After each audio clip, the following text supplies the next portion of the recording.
What's going on, ladies and gentlemen? Welcome back to the Open Table Sports Podcast. We are now in episode 12. I'm here with Dom and Mark. Today, we mostly have NFL. So you're really not going to be, looking for too much NBA, MLB, or NHL today. So if you don't want to listen to tons of NFL, just kind of get off. I mean, I'll tell you straight up before so you don't get mad after you listen. Oh, it was tons of NFL. I didn't know. But that's what we have today. Mark in the blue, Dom in the yellow. What's going on, guys? What's going on? Busy week this week. I know. Very Mark, busy. Mark, you said you had 5 midterms this week? Yep. It was extremely stressful, but happy to have it over with. Yeah, I had 3 midterms this week. I don't know about you, Matt.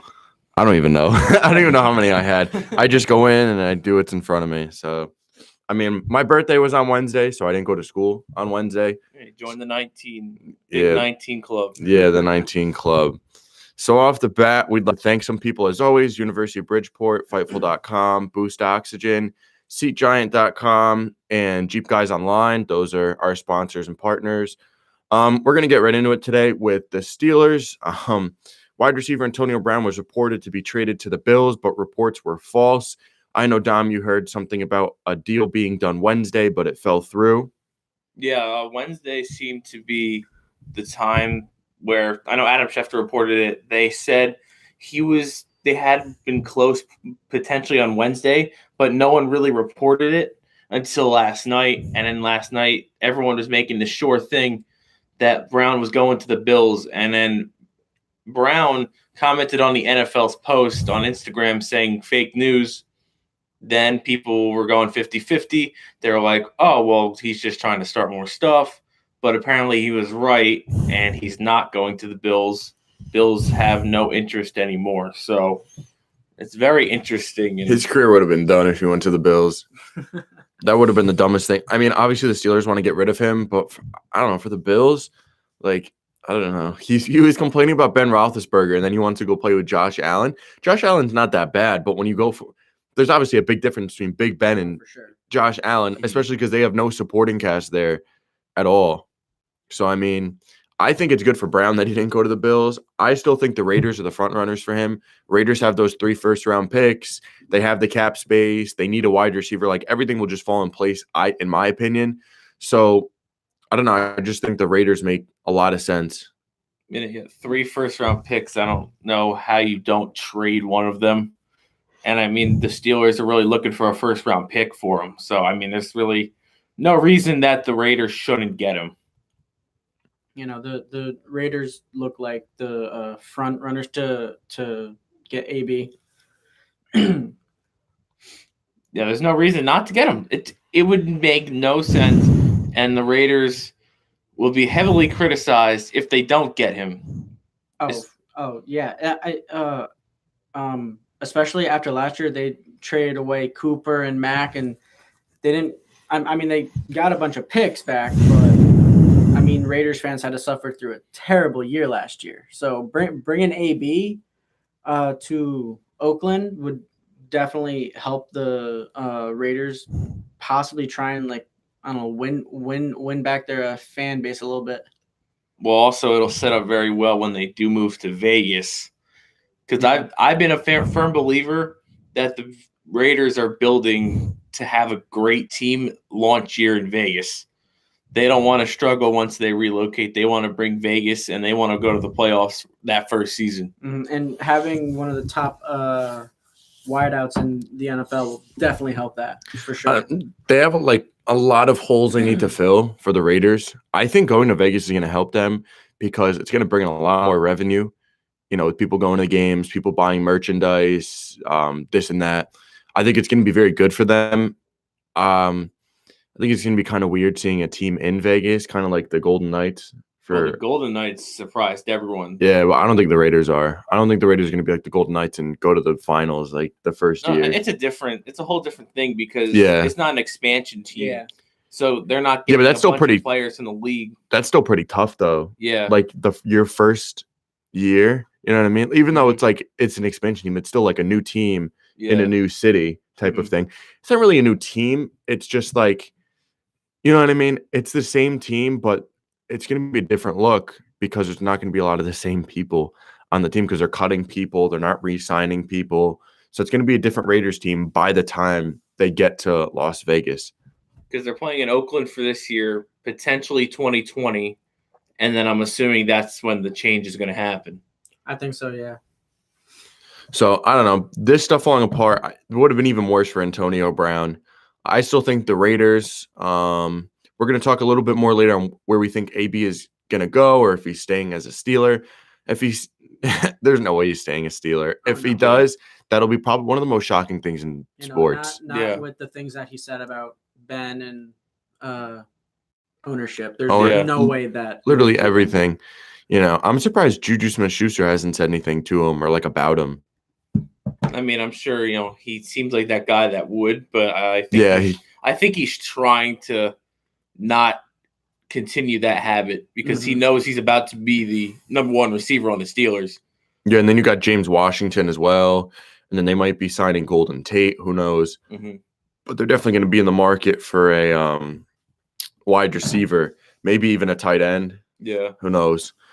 But we'll see what happens with that. We're going to be talking a little bit more later in the viewer mail because we do have a question about AB. So we'll get more into that later. We don't want to talk about it and then not, when we get to the viewer mail, we don't have anything to say. It's just the structure of our podcast, people. So next we're going to get into the Broncos trading Case Keenum and a 2020 7th-round pick to the Redskins for a 2020 6th-round pick. Very weird. We were talking about this in the past couple of weeks of where Case Keenum might be traded to. I know the Giants popped up, maybe the Dolphins. There were a couple teams that were, in our mind of where he might go. Mark wasn't here the past couple of weeks, so we didn't really get your thoughts on Case Keenum and where he might go. So what do you think about this trade and where he should have gone? So I weirdly kind of like this trade just because if the Redskins are getting Keenum, then possibly it means that Alex Smith's injury isn't going to be as big as some people have thought, and he could probably come back and play, which I think is nice because you hate to see a guy that's gonna be hard. That just can't play anymore because of an injury. Yeah, it was really, really bad. So I mean that's the way that I look at it is. They make this trade for what could probably just be a stopgap for them. So I like it.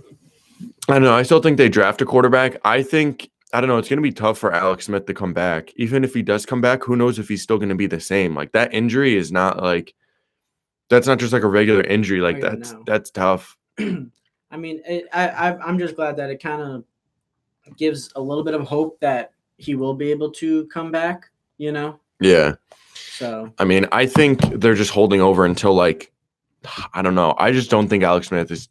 If he does come back, yeah, that's great, but I don't think he's going to be the same. Oh yeah, no.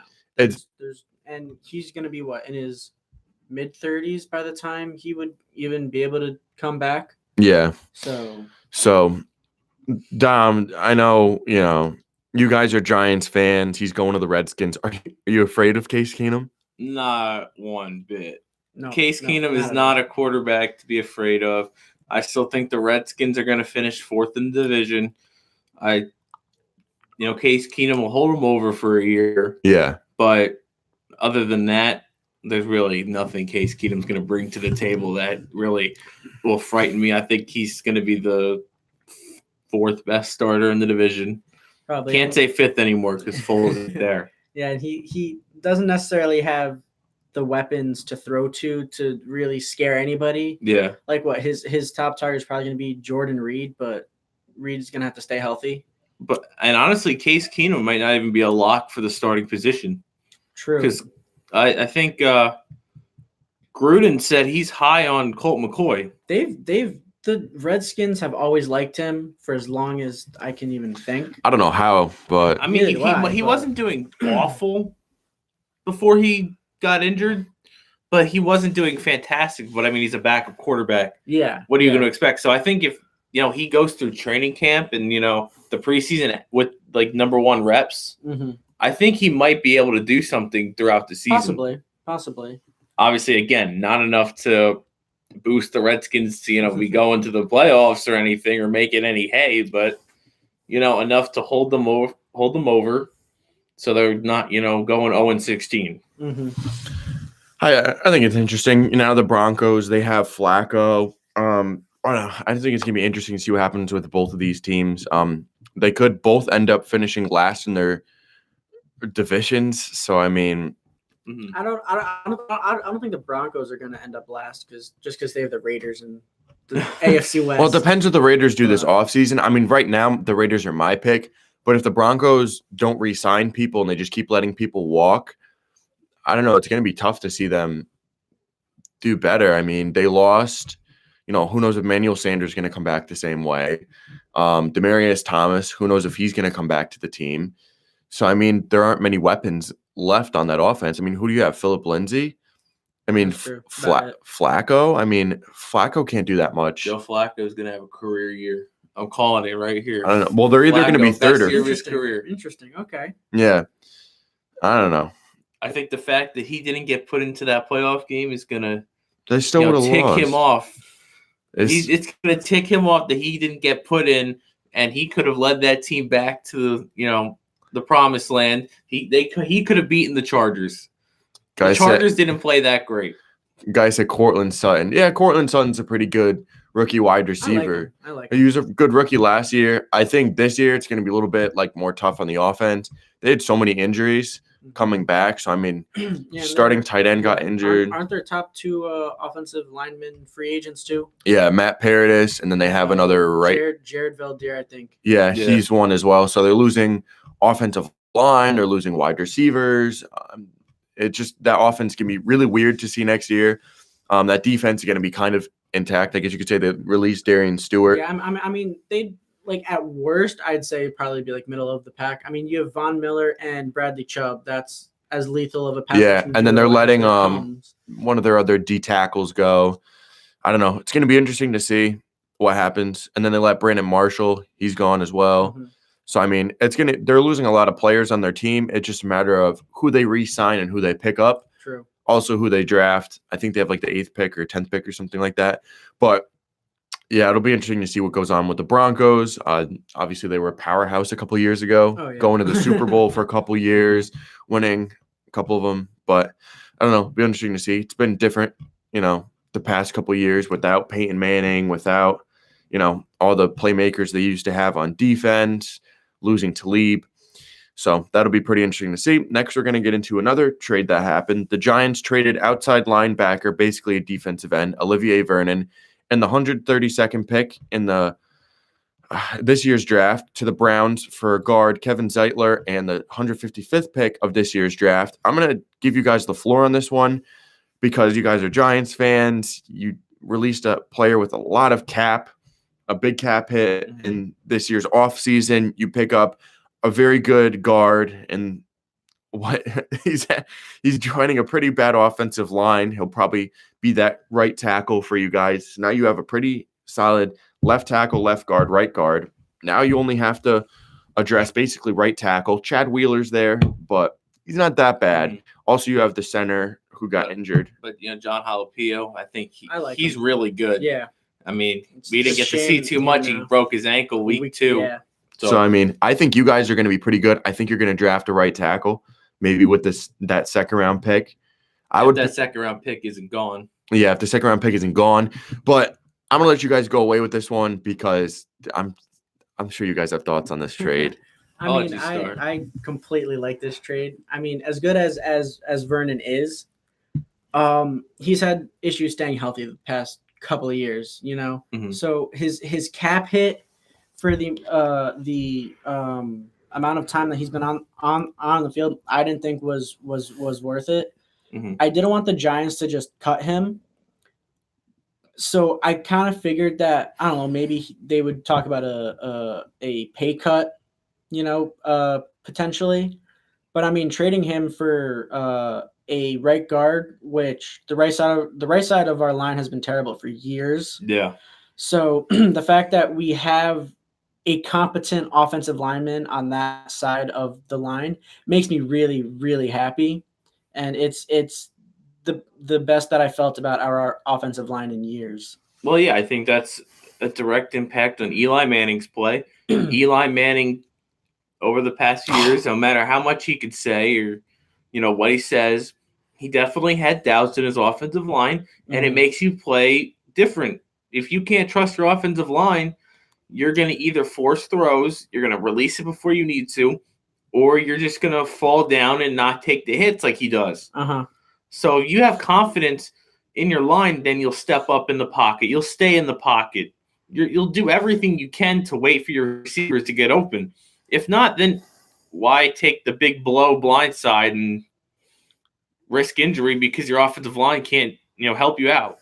For sure. And then you also think about how it's going to affect Barkley. Yeah. He had 1,300 yards running behind a not like league worst offensive line, but a pretty bad line last year. So now that we have a better line now, in my thoughts, that it's not going to help, not just going to help Eli, like you said, but I think Barkley is somehow going to have an even better year this upcoming year than he did last year. Yeah, a lot of Barkley's runs last year were all on him. I mean, he was breaking tackles, hurdling guys, spinning out of stuff. It was all him. Yeah, except for a couple runs, like he had that one run against the Redskins. That was a huge hole. Yeah. But, that's the thing with Zeke. Zeke, his whole career has been getting these huge holes that anyone could really run through. Yeah. So, if Barkley can start getting that, I think he could touch. Oh, it's he could touch 2,000 yards running. Oh, easily. Barkley had some of the greatest 1 yard and no gain rushes that I have ever seen. The kid's just crazy. He won't go down. It's just as long as he can stay healthy.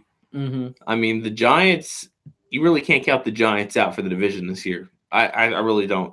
If we can shore up some things on the defensive side of the ball, I think we definitely have a legitimate shot. That's the Giants in between 2015 and 2016, that offseason. They went all hands on deck for that defense. They got to do the same thing again because last year reminded me of the 2015 team. Especially in the later parts of the season. The Giants offense picked it up once they got Jamon Brown and the bye week. Scoring points. And then the defense would just, they would hold their own for the first 3 quarters and then just have a collapse in the fourth and blow the game. It was ridiculous. So if they could just get that defense tightened up, they're not losing that much on offense.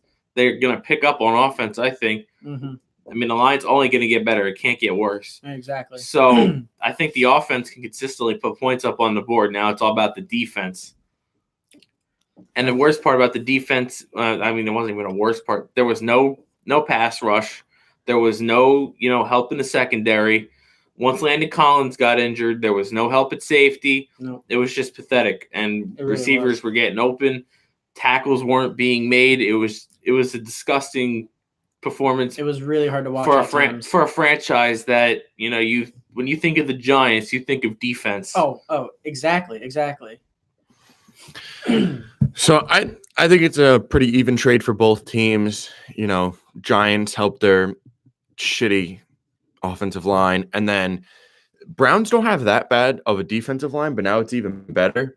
So I think it's going to be pretty interesting to see what happens with both of these teams in the future. They're going to be making a lot of moves this offseason, so we'll see what happens.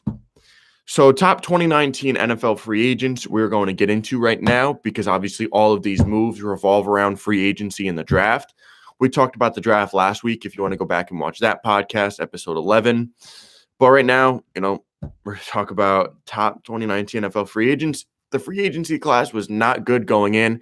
It got a lot better once these trades started swirling, once people were put on the market and were being shopped, once players were being released, all that type of stuff. So it did get better, but at the start of it, we even said a couple weeks ago that it was going to be a pretty bad class for free agents. So we're going to give you, this is not in really any order. I mean, it kind of is like near the top kind of, but we didn't really put them in. We didn't sit down and put them in like 1, 2, 3. We just kind of like listed them off our head once we were like thinking about them. But we didn't really put too much thought into the order of them. We kind of just just kind of did it. Yeah, we just kind of went down the list like, oh, so-and-so's a free agent, so-and-so's a free agent. So we just put them on a list. So one, obviously the first free agent everyone thinks about is Le'Veon Bell. our top 3 teams that we have him going to, possibly Jets, Colts, or Texans. I mean, we've kind of beat the dead horse With Le'Veon Bell. Le'Veon Bell going to the Jets. So we'll move on from that. Safety Earl Thomas, our top 3 teams that we could see him going to: Cowboys, Colts, or Cardinals. What do you think about Earl Thomas? I think the Cowboys is getting dimmer and dimmer by the day because he said he's not going to give him a hometown discount. Not giving him a discount, and the Cowboys really don't have the money to be spending. On Earl Thomas. They have to worry about what DeMarcus Lawrence, Dak, Zeke, and Cooper over the next year or two, trying to lock them up. So they're definitely going to be strapped for cash over the next couple of years. Yeah, I can't see Earl Thomas coming to the Cowboys. I could see Colts if the Colts don't get Landon Collins. I could see that. Yeah, but Cardinals, I'm putting them on there because they're just kind of being crazy this year in moves, like signing everyone. They just made a trade for Marcus Gilbert, from the Steelers. So, I mean, they want to be active. And plus that defense, it's not that great. So, I mean, it's Pat Pete and then a bunch of there's Pat Pete and there's Chandler Jones. Other than that, yeah, that's it. It's kind of, and then they let some people walk. They were putting people on the trade block. So who knows? But I think Earl Thomas would fit with the Cardinals. Then we have defensive end Trey Flowers. I have Colts, Dolphins, or Cowboys, since the Cowboys lost some people on that defensive line from suspension and, letting people walk as well. But Colts, I think, because they have money. The culture literally going to be in play for anyone in the NFL because they have money and they're a playoff team and they're probably going to win their division next year. Oh, here's less money for the Cowboys as they pick up Allen Hurns' option. Oh, so Allen Hurns will be back with the Cowboys next year. I don't know why, because of that really gruesome last year. Yeah, now he had the injury, so he had that ankle injury. How's he going to come off of that? I don't know. It's going to be pretty interesting to see what they do with him. I don't think it's a good option because right when he got his injury, everyone was already saying, "Oh, he has an option. They're definitely going to decline it." Now he picks it up. I don't know. That's going to be pretty interesting to see what happens with him. But as I said before, the Colts are going to be in play for everyone. So don't be shocked if they end up. I don't know what they're going to do. Are they going to sign 3 big name players, or are they just going to do 7 or 8 mid tier? I mean, I could see them being the Giants from a couple years ago, sign 3 really big name guys. Yeah, because I mean, as nice as or as logical as it sounds to sign 7 or 8 mid tier guys, you want those big name players because most of the time, they're gonna impact the game a little bit more. So I could probably see them going for 3 big name guys and then maybe a couple low tier guys for depth or backups or whatever. I think on offense, they're gonna. I don't know if they're gonna draft or whatever a wide receiver. I think they should just sign a wide receiver because it's more reliable. But I think with their pick in the first round, I think they should draft another linebacker to pair with Darius Leonard because I would say Devin Bush is there. Or something. I don't.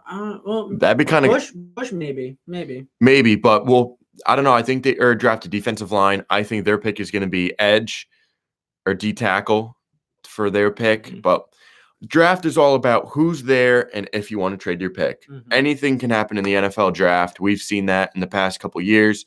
So we'll see what happens there. Next free agent we have on our list is safety Adrian Amos. We have him going to the Cowboys, Broncos, or Seahawks. What are your thoughts on him? Pretty confusing player. Well, the Cowboys could be on play on this one because he's not going to be as expensive as Earl Thomas. The safety market is going to be crazy. Yeah, it's loaded now. I mean, you got Collins and Thomas really headlining it. Amos. You have Gibson. Got Honey Badger in there. So Clinton Dix is in there. Eric Weddle, LaMarcus Joyner. Safety class is going to be. It's the most depth out of all positions. Yeah. So definitely. Because if you look on offense is terrible. The only running back you have is basically Le'Veon. Other than that, you have Tevin Coleman, Mark Ingram, and TJ Yeldon. Those are mid-tier guys, but it's not stacked because once Le'Veon Bell goes, it's kind of After that. And they were all number 2 guys on their teams. Yeah, Mark Ingram was the 2. Tevin Coleman was the 2 before Devontae Freeman got injured. TJ Yeldon was, the 2 guy. So that'll be interesting to see. Linebacker CJ Mosley is up next. Chargers, Cardinals, or Giants. Giants need a linebacker. Cardinals are going to be in the mix for him. My Chargers need a linebacker. I hope they get CJ Mosley. We'll see what happens. I'm so shocked that the Ravens didn't tag him. Yeah, that was That's interesting. what I'm it's kind of a dumb move. Really, really shocked about. I mean, because he's been one of the best linebackers in the NFL. He's probably since he came into the league. Him, Luke Kuechly, they're probably the 2 best middle linebackers in the league, sure. and Bobby Wagner as well. I would put Bobby Wagner as the best, then CJ, and then Luke. Luke, I wouldn't put him at 2. The only reason why is because his concussions and injuries. Yeah. If he stayed healthy, he'd be a lot better. He did have a good year last year. I'll give him that, but need a good year from him again. So those 3 teams are our top picks for him. Outside linebacker Preston Smith. We have Dolphins, Falcons, and Cardinals. I know Mark said before the podcast that maybe he could go to the Giants. He's not like a big name guy that's going to cost a lot. Yeah, but he has upside. He is a very, very solid player. He can play the run well, and he's got no problem getting to the quarterback either. So, I mean, he would – I think he would fit pretty well with the Giants just because we need that guy off the edge. But I agree. For the Giants, it just comes down to money. Yeah, I agree. I like Preston Smith, but I don't think he's going to go to the Giants. I think he might be just too much to, get, since we need to tackle more than just the linebacker position. True. So you got to save your money at some spots, and I think the linebacker position, you got to save your money to save for like a big time safety. Yeah.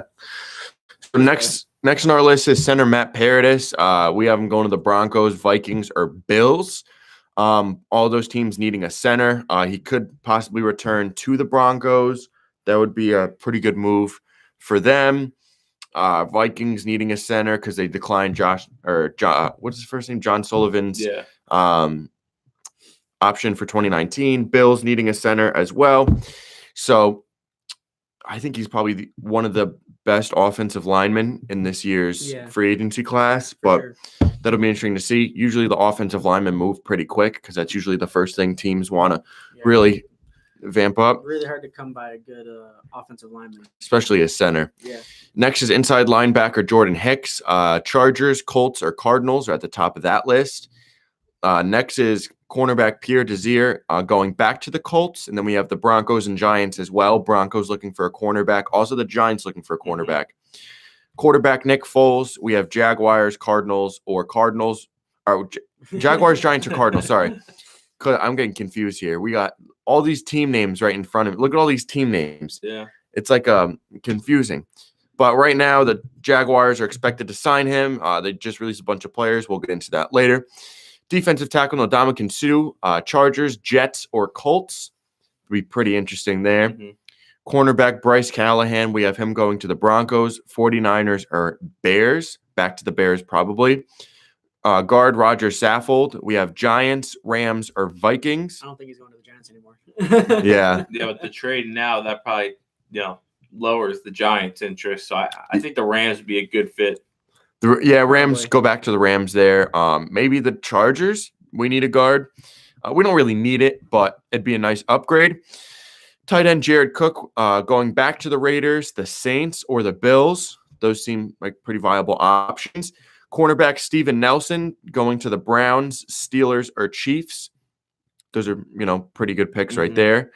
Where am I? Offensive tackle Trent Brown going to the Patriots back there, the Bills, or the Giants. I could see the Giants being that'd be a big pickup for the Giants. Still need somebody at the right tackle. Yeah. Next up is safety Landon Collins to the Colts, Redskins, or Chiefs. Chiefs don't have a lot of cap room, so they're going to need to move around some players. Plus, they also, don't forget, they need to extend Tyreek Hill. Yeah. So don't forget about that.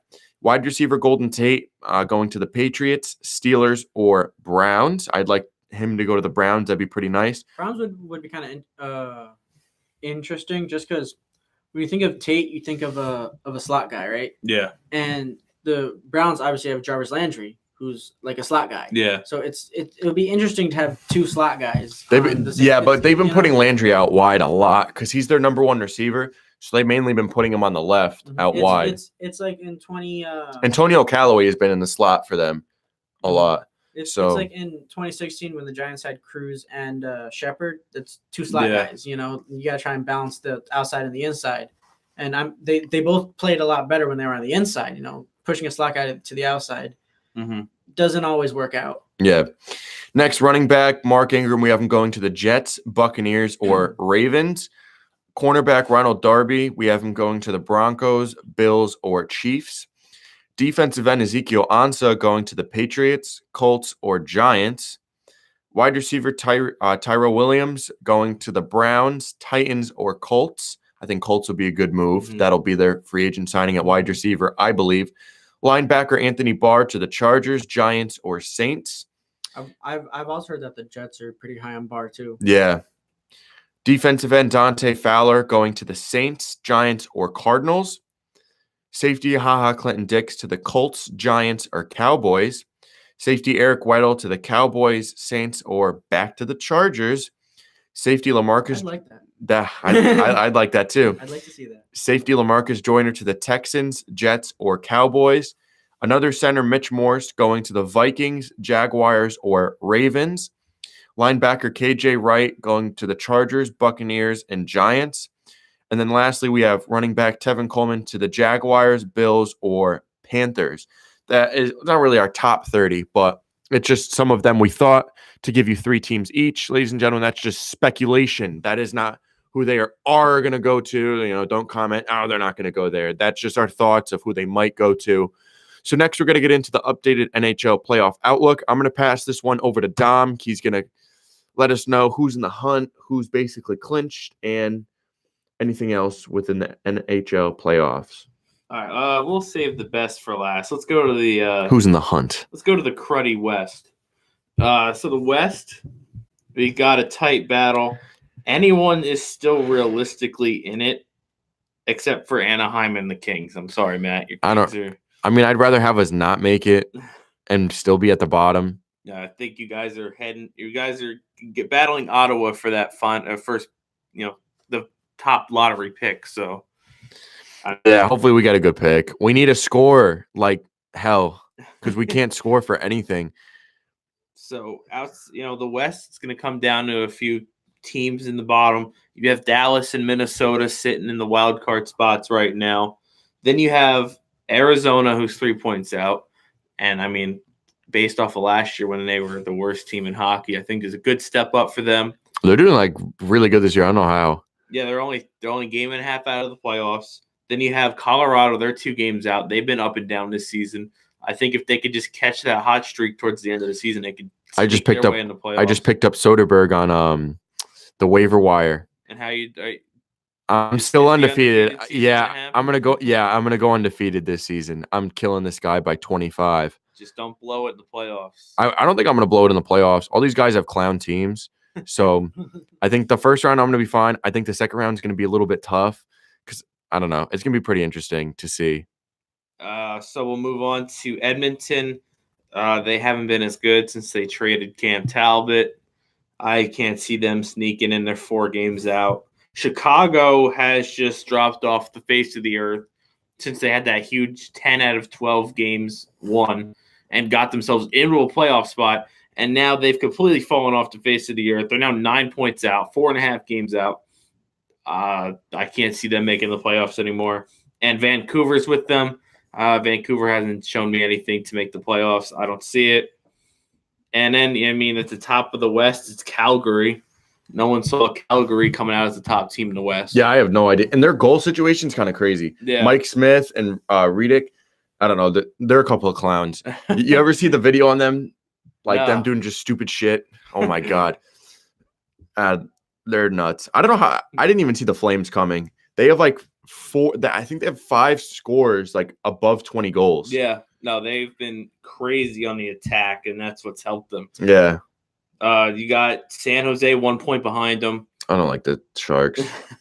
I don't think any Kings fans do. Yeah, I don't like the Sharks. And then you got Vegas is third in the Pacific. I don't mind Vegas. I think Vegas will make the playoffs again. I don't think they're going to do what they did last year.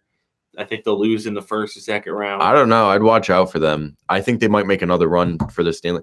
I don't think the Flames have what it has, like when it gets playoff time to get there. Experience in the And playoffs. I think San Jose might come out of the West. Yeah, they have a lot of. They're stacked. Yeah, they are. After their trade deadline moves, and just I think they're going to be good. Nashville's a team to look for. They're first in the Central. I thought they were going to be first in the West altogether preseason, but they might not need it. I think Nashville's one to watch along with Winnipeg.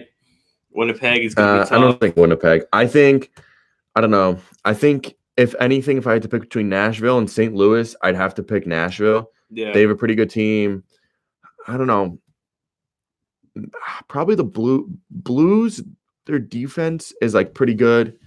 I don't know. That's kind of a toss-up between Nashville and St. Louis. Yeah, they're both pretty equal, I would have to say. I like Rene for the Predators because he kind of holds down, their team. But I don't know. It's going to be interesting to see what happens with the West. I think it's either going to be Sharks or Blues or even the Predators. I think it's one of those three teams that are going to come out of the West. Yeah, I think the East is pretty much a done deal. So in the East, you have Tampa Bay with 106 points. They're already engraving their names onto the President's Trophy. So, because they're 15 points ahead of second, which is Boston. Boston's pretty comfortable. I think they're going to make the playoffs, no problem. Same with Toronto. And in the Metropolitan, the Islanders currently lead it. The Islanders have really come out of nowhere to take the lead in the Metropolitan. Washington's tied with them. I think Washington's going to be if there's a team that could beat Tampa Bay, it could be Washington. I think Washington could bring it back to.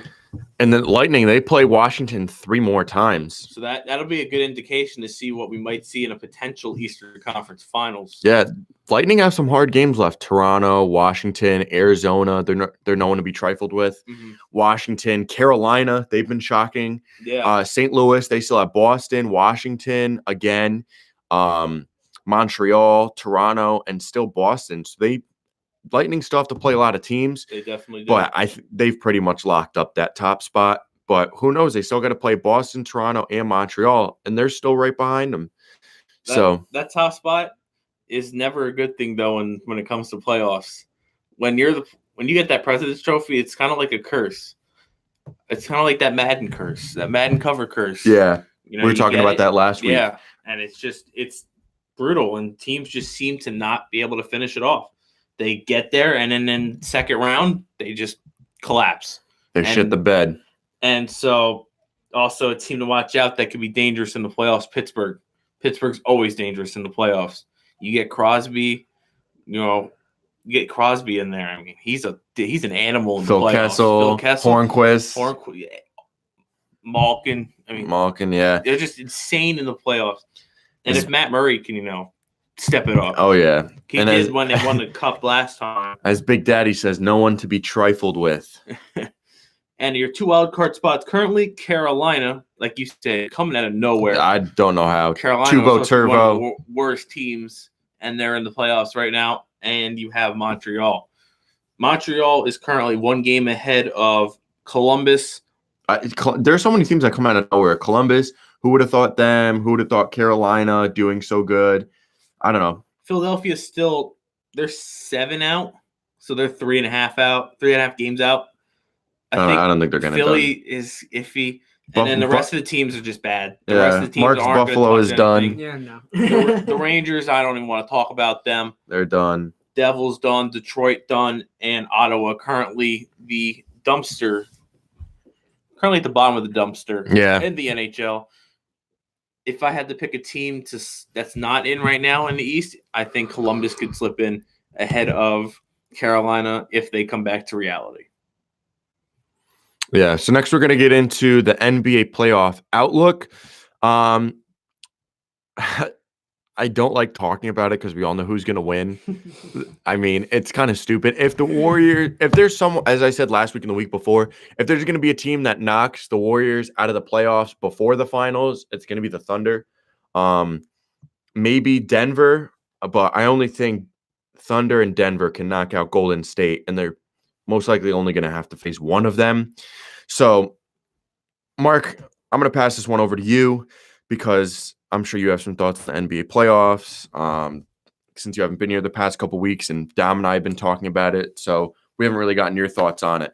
So, what do you think overall about the NBA playoffs as they look right now? Well, I mean, like you said, the Warriors kind of seem like a shoo-in just to go to. It's just the way that it's been for what 5-6 years now. Yeah. It's repetitive. It's annoying. I don't like it, but I mean, it's what they've done. I mean, though, I do like how this year the East is definitely a lot better than they've been in previous seasons. So if the Warriors do go to the finals, like it's not like they're gonna necessarily, and like I get the last couple of years they've played LeBron and the Cavs in the finals, but they won 3 out of 4 times. Mm-hmm. You know, so it's not even really like it. And the one time they had a 3-1 lead. Yeah. So it's not even like it was a big challenge for them, but I feel that if the Warriors and the Bucks play in the NBA Finals, I think that the Bucks might actually have like a real shot of winning it, just because the way that the players on the Bucks have embraced their roles, you know, like there's not really like the egos don't clash with the players, you know, so that's why they're doing so well this year. You know, so I definitely feel that I kind of want the Bucks to win the finals just because it wouldn't be the Warriors again. Yeah. The East is going to be very interesting. Oh, for sure. We'll talk about them first. Milwaukee, Toronto, Indiana's nothing. Philadelphia and Boston. The reason why I say Indiana's nothing is because they lost Oladipo. Yeah, they're still doing good, people. They're 5-5 in their last 10 games. I said that I wouldn't be shocked if they moved down to about the 5 or 6 seed. So I think when all is said and done, I think they're going to be the 5 seed.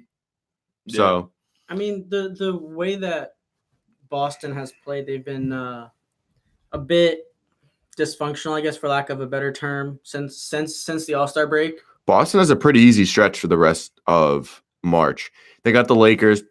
They got the Clippers. They're pretty good. The Kings are pretty good. Then they got the Hawks. And then they have Denver, which is really good. Philadelphia, they're good. Charlotte, San Antonio, Cleveland, Indiana, Brooklyn. I think they're borderline and good. So let's look at they have 5 games in April. Miami Heat again, Indiana, Orlando, Washington. So, I mean, here's the thing. You say the Pacers are nothing, and I totally agree because I'm looking now. The Pacers are 12-15 against teams above 500. They're 30-9 against teams under 500. So most of their wins are coming against teams that are garbage. Yeah. You know, they're like a 50-50 shot to even make it out of the first round. See, and now you got Milwaukee, who's 24-8 against teams against over 500, and 25-8 against teams below 500. So they're going to hold that 1 seed. They're probably going to play a team under 500 in the first round. Yeah. The Heat right now have it, and they're Easy 4 sweep. games under. Easy sweep. So, I mean, Heat don't have it. I don't think the Nets have it. I don't think the Pistons have it. I think it's just going to be between Boston, Philly, Toronto, and Milwaukee. It's going to be a really good race. Those 4 teams, it could literally be any one of them. So and if I'm Boston right now or Philly, I want Indiana at 4 or 5, so they don't have to play. Philly and Boston don't have to play first round. Oh, true. Because, and honestly, that'll be better for the NBA if they could get 2 series after that. With that'd be kind of interesting to have Philly and Boston as the first round. I don't know. I think it'd be better if we had Milwaukee and Boston second round and Philly against Toronto second round. It'll make the first round interesting though. It's usually the first round's all sweeps. So I mean, it'd make the first round pretty interesting. Yeah, so that's what Milwaukee would sweep Miami right now. Toronto would I give the Nets a game to 5. A game, yeah. And then Pistons and Pacers. I don't know. I think the Pistons could beat the Pacers. That could go 7. That could go 7. And then Philly and Boston. That I could have go to. 7. Oh yeah, definitely. I'll have to give the edge to Philly though. But Yeah. I don't know. It's going to be interesting to see who comes out of the East. When you look at the West, it's kind of self-explanatory. You have the Warriors at the top, and then you have Denver, and then you have Oklahoma City, and then the Rockets. The only teams I see beating Golden State are the Thunder and the Nuggets. I mean, Clippers, maybe they'll get a game against San Antonio. I don't think they're good. Utah, we've seen them push Golden State before. Portland, we've seen push Golden State. But can they beat them in a series? No. Can anyone realistically beat Golden State in a 7-game series? No. Well, it's also crazy. The Warriors are 19 and 16 against teams above 500. So that's not that good. True. And Denver's 19 and 14 tonight against Denver too. And that'll be for the 1 seed because Denver sits 1 game out. Yeah. So I think Denver's going to be good, but can they do it in the playoffs? That's the only problem is the playoffs. And it's a whole different atmosphere. Yeah. And the Warriors just have all that experience now. Yeah, they got tons of experience. I don't know. Warriors are the obvious pick. That's why I'm not watching the NBA this year. I watched 2 games and I went to both of them. So, I mean, I have like no opinions. I mean, I keep up with it. I look at the news and stuff like that, but I can give 2 shits on who wins this year because it's obviously going to be the Warriors. If it's someone other than the Warriors, that'll be probably one of the biggest shocks in history of sports. I mean, it's kind of obvious. Look at their starting 5. I mean, everyone talks about it. So I don't know.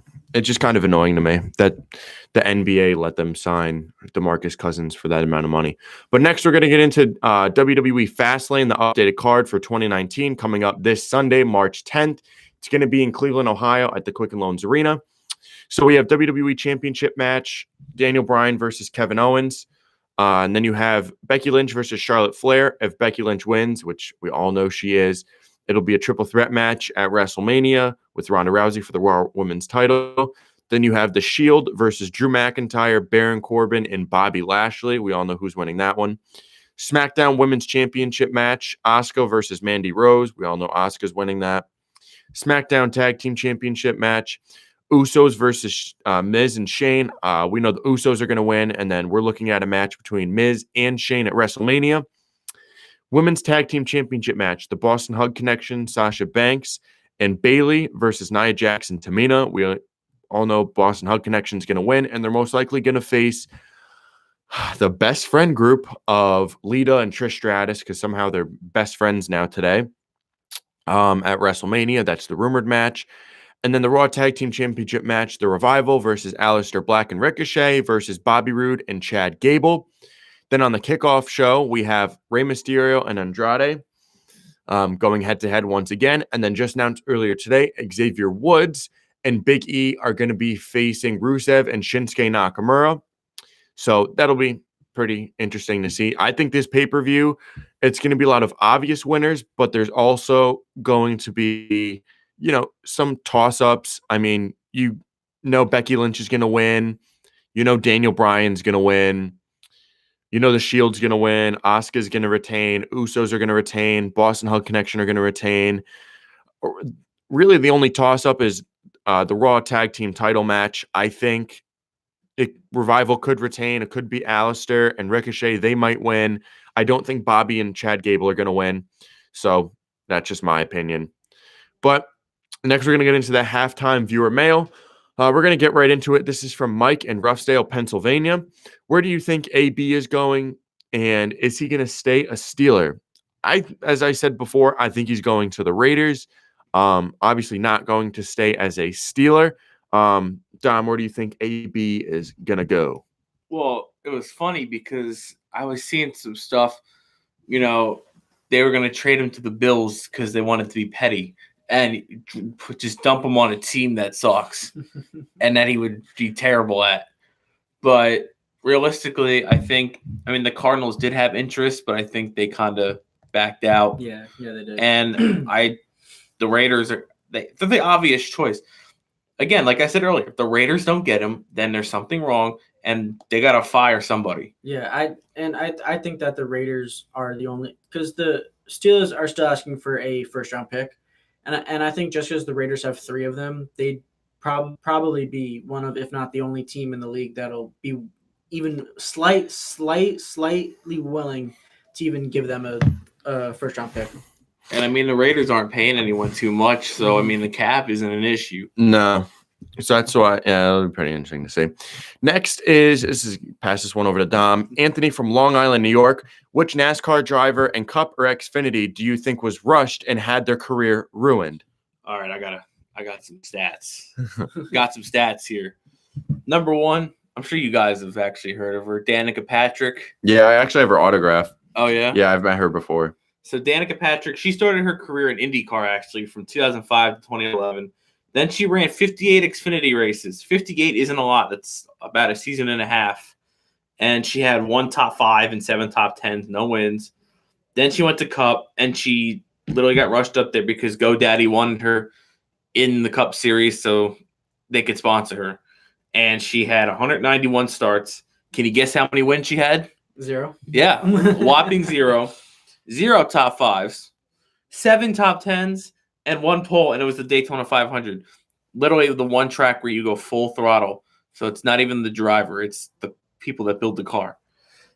So she did absolutely nothing. She got rushed up, didn't get any experience in a stock car, and it was kind of sad that she got rushed up and she was out of her ride, by the end of 2017. And then one more driver, Casey Mears. He's also another IndyCar driver. Went from Indy Lights in 97 to 2000. Top 3 in points in 99 and 2000. Then he went to NASCAR, and he went full-time in Xfinity in 2002. Had 1 top 5, 2 top 10s, and 21st in points. But for some reason, Chip Ganassi's like, let me pick him up for my Cup team, when he did absolutely nothing. And he became like one of those journeymen. You see in football, they go from team to team. He went from car to car. He started in the 41 from 03 to 05. Then he went to the 42 for 06. Then the 25 car for Hendrick in 07. And he won a fuel mileage race. Doesn't take skill. It wasn't that impressive. He was in the 5 car for Hendrick in 08. Went to Richard Childress Racing in the 07 and 09. Drove the 90 in 2010. Then he drove the 13 from 2011 to 2016. And this year he ran the 27 car in the Daytona 500. Didn't do anything. So in total, he had 489 starts, 1 win, 13 top 5s, 51 top 10s, and 3 poles. So he kind of got rushed. You can blame it on that. You could say he wasn't a stock car driver. But those 2 guys, or lady and guy, were the 2 that I really saw got rushed, and their careers were nothing because of it. Yeah. So another question here for Dom. Who's the better quarterback, DCAP or T-Mac? This is from Tyler and Monroe, New Jersey. Dom, we're going to give this one over to you. Dom's nickname is DCAP. Yeah. So next week on Thursday, back in Jackson, New Jersey, we're having a football game. And me and my friend Tyler are being the starting quarterbacks. So he's trying to figure out who I think the better quarterback is. We've had about a few previous games, but he hasn't shown up to any of them. And this is like the rivalry we've been trying to get going, and finally it's going to line up to where we're both there. I like to say I have a good arm. I'm a lefty too, so it's different. Interesting. I'd like to say I have a solid arm. Not the best. I mean, Matt's seen me throw. Dom's seen my arm though. Yeah. Yeah, Dom knows my arm. I throw pretty far. My spirals are nasty. Yeah. I was making some toe tap catches. I mean, I could catch 2. Maybe I'll have to throw in a little Philly special in the game. Yeah. And I mean, to be honest, I haven't seen this guy throw. I think he's, this rivalry is not going to be close. I think my team's going to win. No problem. We'll have it. I'll have it covered on Open Table Sports. You'll find out who wins. If you need a receiver, a defensive end, you know where to go. Yeah, just drive 2.5 hours down to Jackson, New Jersey Thursday. To play a football game, I probably will. Next, we're going to get into the rundown. This is the part of the podcast where things go pretty quick. This is just to give you a recap on smaller things that really aren't that popular or that crazy. That's why we call it the rundown. Patriots waived wide receiver Darren Andrews. Patriots released tight end Dwayne Allen. Lions, Bills, Ravens, and Dolphins are interested in tight end Dwayne Allen. Dolphins are expected to part ways with defensive end Cameron Wake. Here comes some Jaguars news. Jaguars released running back Carlos Hyde, Malik Jackson, Tayshaun Gibson, right tackle Jeremy Parnell, and their long snapper Carson Tinker. Not the long snapper. Yeah, and it looks as if we said before, the Jaguars are going to sign quarterback Nick Foles after all these, releases and stuff like that happen. They're freeing up more money, and they're also going to be getting other positions because they freed up, like, when they're done releasing people there, they're going to free up over $30 million in cap. Damn, that's going to definitely help. That's going to be in the top 10. So Texans, Ravens, Jets, and Buccaneers have shown interest in running back Le'Veon Bell. Texans released cornerback Kevin Johnson. Texans also franchise tagged defensive end Jadeveon Clowney. Titans released safety Jonathan Seyfried. Team wants him back for less money. Falcons signed quarterback Matt Schaub to a 2-year contract extension. Falcons franchise tag defensive tackle Grady Jarrett. The Buccaneers signed offensive tackle Donovan Smith to a 3-year, $41.25 million deal, $27 million guaranteed. Steelers and quarterback Ben Roethlisberger are discussing a contract extension. Steelers signed center Marquise Pouncey to a 3-year, $33 million contract extension. Steelers also re-signed guard Ramon Foster to a 2-year, $8.25 million deal. And as we said before, Steelers traded right tackle Marcus Gilbert to the Cardinals for a 6th-round pick. Ravens released safety Eric Weddle. Ravens also re-signed tight end Nick Boyle to a 3-year, $18 million deal. The Browns released linebacker Jamie Collins. He's expected to have a big market. Browns are getting calls on running back Duke Johnson. We talked about it earlier this week in our daily recaps, if you want to go back and watch those. The Rams released linebacker Mark Barron in a shocking move. They're trying to free up cap. Seahawks waived defensive tackle Malik McDowell. The Seahawks also franchise tagged defensive end Frank Clark. Chiefs franchise tagged outside linebacker D Ford, but they're also listening to trade offers for him as well. That's what the Giants should have done. Yeah. Yeah. Raiders are shopping quarterback Derek Carr. Eagles are also shopping defensive end Michael Bennett. If they cannot trade him, they will release him. Eagles declined team option on defensive tackle Timmy Jernigan, making him an unrestricted free agent. Cowboys franchise tagged defensive end DeMarcus Lawrence. Cowboys also re-signed safety Darian Thompson. Giants re-signed kicker Aldrich Rosas. Cornerback Dominique Rodgers-Cromartie wants to come out of retirement and play in 2019. Fullback John Kuhn is retiring as a Packer. Took a little bit of time. Offensive lineman Jake Fisher is attempting to move over to tight end. Bucks signed center Pau Gasol for the rest of the season. Bucks also signed guard Eric Bledsoe to a 4-year, $70 million contract extension. Warriors signed center Andrew Bogut for the rest of the season. LeBron James to play the rest of the season on a minutes restriction. Royals catcher Salvador Perez went under the scope for Tommy John surgery. He will miss all of 2019. Nationals have interest in signing closing pitcher Craig Kimbrell. The Braves are also getting ready to offer Craig Kimbrell a contract. Outfielder Cameron Maybin was arrested for a DUI earlier this week.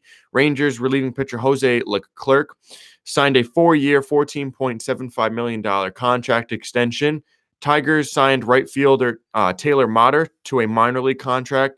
Red Sox relieving pitcher, used to be a starting pitcher, was suspended 80 games for testing positive for growth hormone releasing peptide. Dodgers claimed relieving pitcher Donnie Hart off waivers from the Orioles. All right. So now we got the Maple Leafs. Goalie Garrett Sparks signed a 1-year contract extension. Maple Leafs also signed defenseman Andreas Borgman to a 1-year contract extension. Roger Federer won his 100th title at Dubai after beating Stefano Tsitsipas 6-4, 6-4. Nick Kyrgios won the Acapulco title after beating Alexander Zverev in straight sets 6-3, 6-4. Federer confirmed he will also play Dubai in 2020, so that'll shut down any retirement talks for the end of this year. ATP president Chris Kermode will step down from his position at the end of the year. Keith Mitchell won the Honda Classic at 9 under, and Tiger Woods withdrew from the Arnold Palmer Invitational with a neck strain. Rafa Cabrera Bello leads the Arnold Palmer Invitational at 7 under after round 1. Joey Logano won the Pennzoil 400 at Las Vegas. And the NASCAR Cup race at Vegas was the most watched sporting event last weekend, making it 3 weeks in a row for NASCAR. And the Mars deal with JGR that we reported last week is for 3 years, so he'll be through 2022. So, Matt, 3 more years. M&M's, Skittles, Snickers on the Kyle Busch's car. Yeah, that'll be I know fun. you're going to get hungry again. Yeah, I'm going to get hungry. We're going to go get some pasta bowls after this. So, ladies and gentlemen, that's it tonight. I will be at PAPW Friday Night Alley Fights in East Haven, Connecticut. If you're in the area, show up. Good wrestling. I took Dom a couple weeks ago. We'll be back there doing some filming, some broadcasting, some interviews next month. But that's it for today. We'd like to thank University of Bridgeport for giving us the Open Table Sports studio. This has been episode 12 for the Open Table Sports podcast. And do not forget to follow us, like us, retweet, whatever you want to do on all social media facets. It's just Open Table Sports. That's it. Facebook, Instagram, Twitter, whatever you want to do. Just give us some love if you see our stuff. Thank you.